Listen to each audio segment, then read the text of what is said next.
Hey, what's up, guys? So, I'm going to talk about something that's not movie related. So I get asked this question a lot. Basically, I guess with my knowledge of like history and just foreign countries in general, people are always like, "Lou, why do we, meaning America, United States, have to intervene in almost every war?" And there's reasons behind that. A lot of us already know the reasons. I just wanted to kind of step back and analyze it, the bigger picture. Because, yes, our track record does show a lot of intervention. You know, we were a colony, we colonized other places, supposedly. Um, we have right now special forces, black ops, in countries all over, all over the world that we don't even know about what they're doing, but I'm sure you can imagine.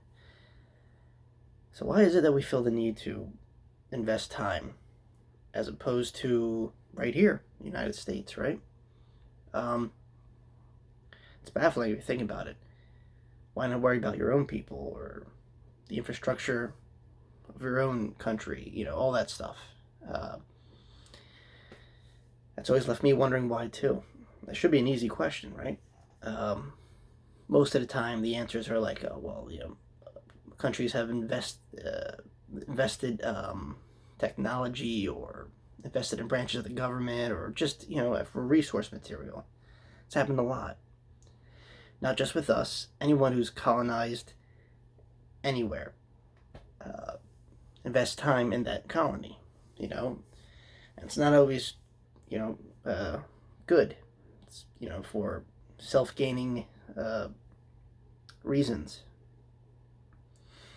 Now, for us, when it comes to war, obviously, it's to protect our self-interest, allies, so on and so forth. A good example is what's going on right now, Ukraine and Russia. Well, once again, why are we involved? Well, there's a lot. If they were a member of NATO, maybe this would have never happened. But because of that little word, NATO, UN, United Nations, we were obliged to help countries that necessarily don't have an army. Now, what about places that we fought and won? Look at Japan and Germany today. They both have competent self-defense forces that look like an army, but they're still involved in NATO. And if they're attacked and they ask for assistance, we normally give it to them. But think of NATO as like a big group, like a club. Some countries are in, some countries are not. But that's one reason why. We stick our noses in places. For example, Poland. I don't know too much of Poland's military infrastructure now. I'm sure it's probably the way they worry. Probably not as up to par as opposed to like Russia or China. So they asked us for help a lot. And needless to say, right now what's happening, I can see why. Middle East is an ongoing struggle, so I see why our interest, for obvious reasons, oil and to prevent other groups of people invading. But it goes a little deeper than that. Like I said, I get this asked a lot. Why should we help other countries? Why not worry about here? And they're 9 times out of 10 they're right. We should help America. Americans should help Americans. It's just common sense. People are thinking this, and why isn't it happening? Well, a long time ago, when our country was fighting a revolution, when we were a colony from the British, we were just kind of gaining ground a little bit, trying to break out of that shackle of British rule. We had some victories, some losses, but we couldn't do it alone. So what happened?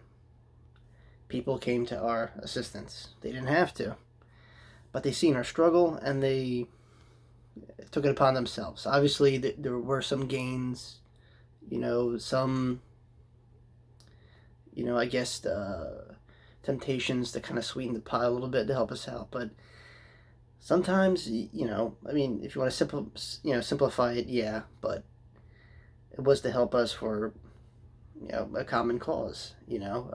France went through a revolution.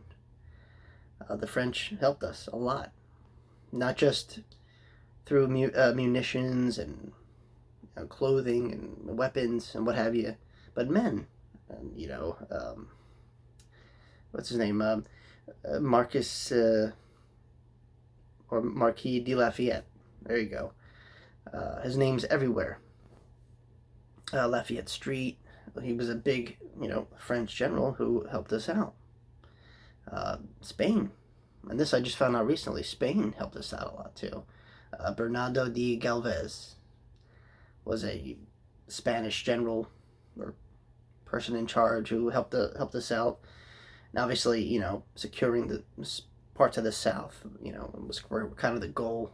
So you see why Spain would get involved, but a lot of it had to do with the treaty with France they had some time ago, and the war with England.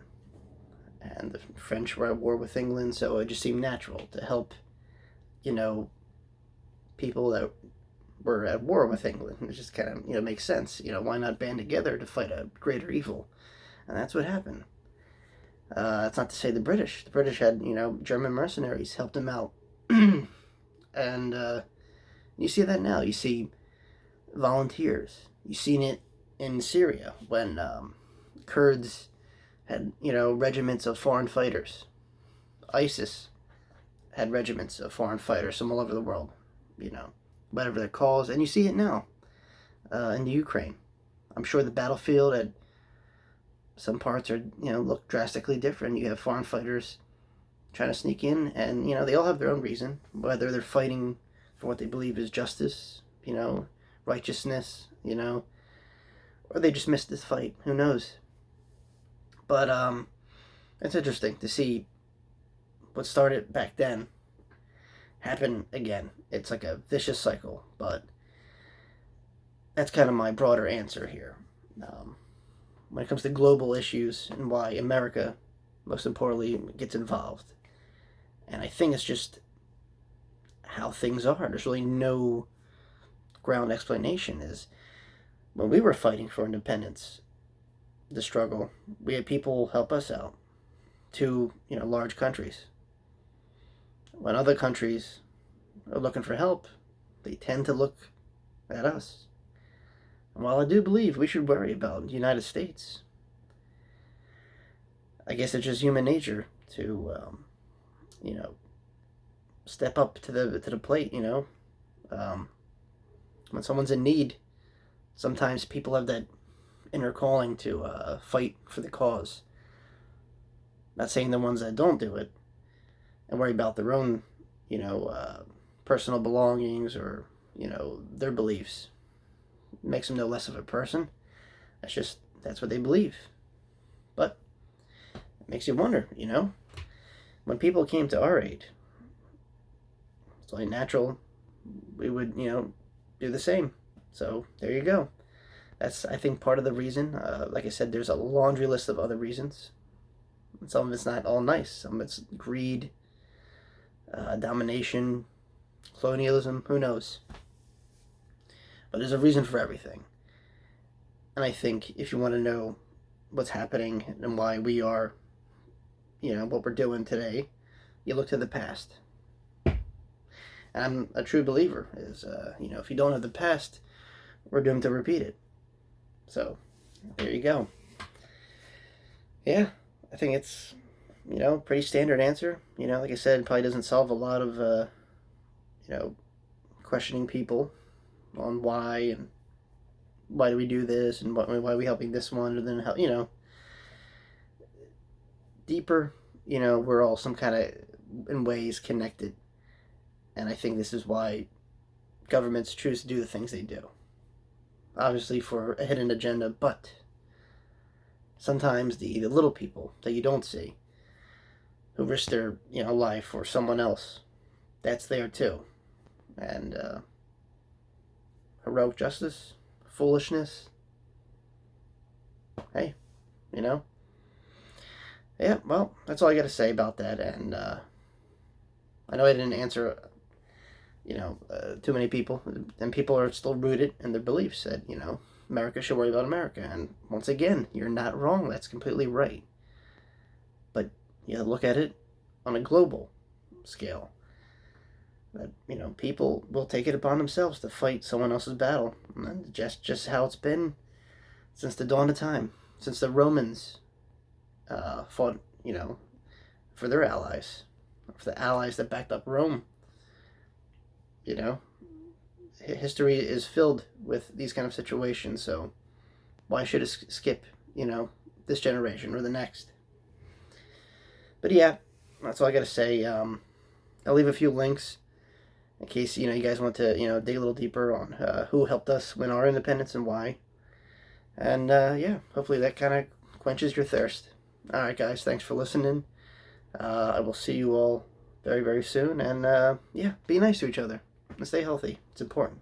Alright. So yeah, peace.